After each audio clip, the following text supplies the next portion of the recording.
All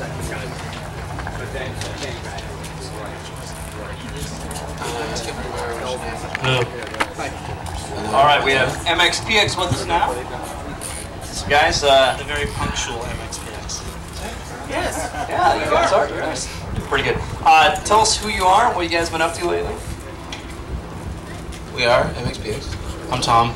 I'm Mike. Yuri. Well, what have we been up to? Anybody know? Anybody have a clue? We were on tour recently, yes. Like some TV commercial or something? We did a TV commercial a while back. Diet Pepsi. Yeah. Drink it, it's good. It is. Very good. Actually, I like it. We have a new record coming out. Finally, it's been a long time. Our last full-length record came out in 2000. Don't say that. May of 2000. But we have released quite a few things since then. Just not an actual full-length record. We released, what was it, the Renaissance EP on Fat Records. 10 years in running. 10 years in running last year. Because we've been a band for 10 years last year. Now 11 years. This year kind of flew by. We've been making a record. It's called Before Everything and After. It'll be out in August. Late August. 26th. So, that's 53 days from now. Unless somebody decides that it's coming out later than that, but hopefully that'll be the day. All right, let's open it up some questions, folks. Can you tell us some about the themes on the album? What you guys were thinking of writing about and all that stuff like that?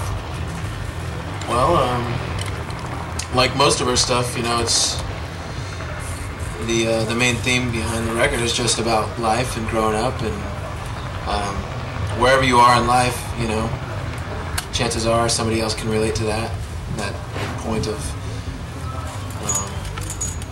you know, where we all seem to figure things out or decide that, you know, I never really had anything figured out, I'm starting over, that whole thing, you know.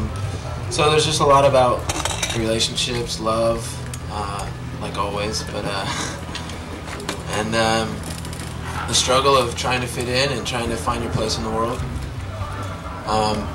So I mean, in that respect, I guess it's similar to a lot of our other albums, but at the same time, new songs, different ways of bringing it across.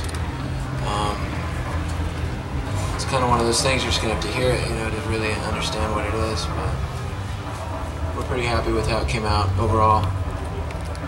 So who's gonna be releasing that, and what are we looking at as far as like singles, videos, that kind of thing? It's gonna be out on A&M, same way we've been on for the last 2 records, and you'll be looking at a single probably July? Sometime in July. Oh, it's July right now. It'll be hitting radio pretty soon, I think. They're gearing up to send it out. Start hitting that. Probably alternative radio. I don't know if it's going to pop radio or not, but I don't think we've ever gone to pop radio before. So, well, yeah, exactly. Speaking of the commercial just a few minutes ago, tell us a little bit about the process that went into that. How'd you get hooked up with that? Where was it filmed? What kind of response have you gotten since that? Kind of the whole process.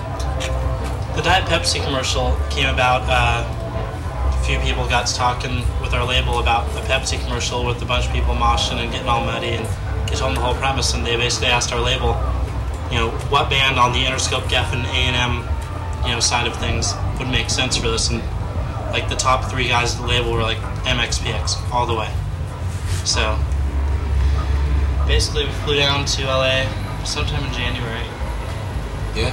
We were down there for a couple days, and we went and met with the people and like got like, you know, figured out what we were gonna be wearing and talked to the director and everything. And when we filmed down on a ranch, what was it called, Yuri? Ventura Farms. It's like Rupert Murdoch's 60,000 acre ranch.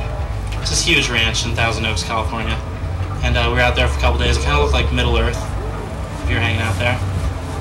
And we just shot sun up to sundown 2 days in a row. Us jumping around stage playing the song, and all these people getting all wet and muddy and cold, and I felt bad for them. A few of them got sick. If you're wondering why, you know, we would do a commercial or whatever, or you know, it's kind of a corporate thing, but you know, the main reason we really wanted to do it was because of the idea of the commercial itself sounded so cool. Not many commercials are completely based on a show or based on like they wanted it to look exactly like what an MxPx show would look like. You know, like for all anybody would know, like that could have been the Cornerstone stage. It looks pretty close. So I mean, it just sounded like something that was completely down our alley. We didn't have to like sing some cheesy like song, you know, for Pepsi. It was our own song, which was really cool to get out there. And one of the other main things was it was being played during the Super Bowl. So yes, Super Bowl, Big football you know. fan that here he is. Seahawks. And as far as the response to it, a lot of people have come up to us and just been like, "You playing that Diet Pepsi song?" You know, they don't know what it is. They're like, "Is that gonna be on a new record? What's up with that? It's really good." And then when we played it on this last tour we did every night. Like, we had a new song, and we'd play it, and it seemed like people kind of subconsciously knew it a little bit. So it's paying off. Advertising, it works. It's like, how many new tracks are going to be on the new album? Who produced that and all that kind of stuff? The new album's produced by Dave Jordan. If you don't know his stuff, some of the latest stuff he's done that was big was The Offspring, not their latest record, but the Americana album. Americana and Ixnay on the Ombre. And Jane's Addiction, Alice in Chains. Alice in Chains, yeah. Social D, Spinal Tap. He's got a bunch of really good rock bands, and we wanted someone who had a lot of really good ideas, because we wanted, most of our other records we've gone in and the producers will just kind of be like a couple ideas and mostly just record the band, like, "Oh, you guys are great live, just do it, you know, just go for it." But when we talked on the phone, he was talking about getting really deep into things and tearing it all apart and throwing it all back together and in the best way possible, and that's what we really want to do. We want to have a fourth opinion come in.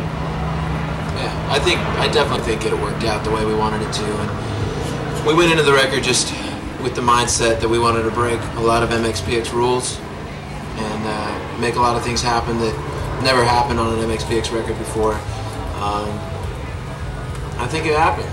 I think we stepped over a lot of lines and boundaries, and